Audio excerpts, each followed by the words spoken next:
Hey everyone, I'm Harshil, and this is my first time at NCSM, so I'm standing up here to make a plea to you. Our goal at Tuva Labs is to enable teachers to bring data-based inquiry into their classrooms, but not only in the math classes, but in their science, social studies, health, statistics, and even civics courses, and I need your help. So what do I mean by data-based inquiry? Data-based inquiry means giving students the freedom to ask their own questions.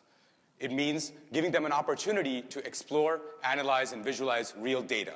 And it means to give them a canvas to record their work and share with their peers for constructive feedback. Now, why is this important?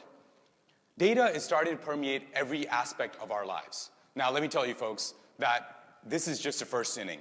The amount of data that's being collected is growing exponentially every few years. Today we talk about data in terms of gigabytes and petabytes. Tomorrow we're going to be talking about it in terms of yottabytes and zottabytes. What's more important is that data is starting to become really cool. It's getting mainstream because of Michael Lewis and Moneyball. Brad Pitt was in the movie. We have Warren Buffett and the $1 Million NCAA Challenge. And even our president is getting into the action. So let's talk about some of the examples of what students do on Tuva Labs. So here we have third graders in California looking at the top 10 movies of 2013 and wondering why the Iron Man 3 movie, despite making more money and selling more tickets, has a lower rating than Hunger Games. Fifth grade students in Long Island are looking at income inequality data.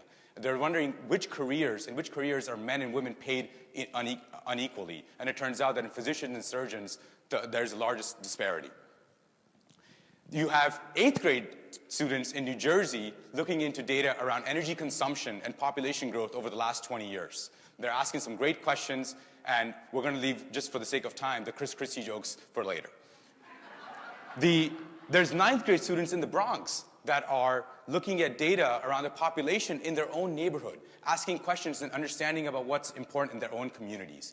And last but not the least, inspired by the Bhutan's Global Happiness Index, we collaborated with the New Tech Network to do a project around global happiness. And what does it mean for students to be happy? Can they measure it? Can they go out in the community, collect data, conduct surveys, and analyze all this data? And it was a great project. Over 225 teachers participated in the project from 7 countries. Now, what are the students saying? So here we have Ryan R. He says, it was very intense and hard for some of them, but Caitlin DD says, it is challenging, but we get to learn about gender equality and how it affects us. Then we have some tough comments, but then we have some positive ones. Like, it was kind of easy, it was very fun, and I wish I could do it again. And Divya says, this was a very interesting topic to explore because I love to go to theme parks. So it is about their data, what they care about. So how do we do this? Do we know what kind of data students want? No. Let's go out and ask the students, what kind of questions are they wondering about? And then curate the data sets for them that enable them to dig deeper and drive the inquiry. And what kind of questions are they asking? Now, this is something that's really interesting. One of the students asked us, are Barbie's perfect proportions actually obtainable? Another student asked, what is the mathematics behind charity? And a third student asked, what are the demographics of our politicians in Congress? These are the kinds of questions that our students are asking. And here drives the cycle of inquiry. Students ask their own questions. We at Tuva Labs curate the data for them, and we make it available so that they can dig deeper into what they're interested in and what they're truly passionate about.